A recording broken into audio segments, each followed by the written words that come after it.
আসন্ন জাতীয় সংসদ নির্বাচন পাতানো হতে পারে বলে শঙ্কা প্রকাশ করেছে জাতীয় পার্টি।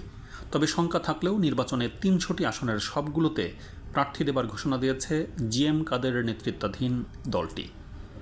বুধবার থেকে মনোনয়ন ফর্ম বিক্রিও শুরু করেছে।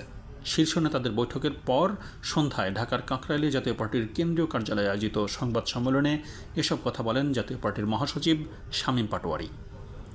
তিনি বলেন, আমরা শঙ্কা করছি একটি পাতানো নির্বাচন বা ইলেকশন ইঞ্জিনিয়ারিং, ভোটের পর ভোট বা মিডিয়া ভোট হতে পারে। কোনো আশঙ্কাই উড়িয়ে দেওয়া যায় না। তারপরও জাতীয় পার্টি আগামী সংসদ নির্বাচনে অংশগ্রহণের ব্যাপারে প্রাথমিকভাবে সিদ্ধান্ত নিয়েছে।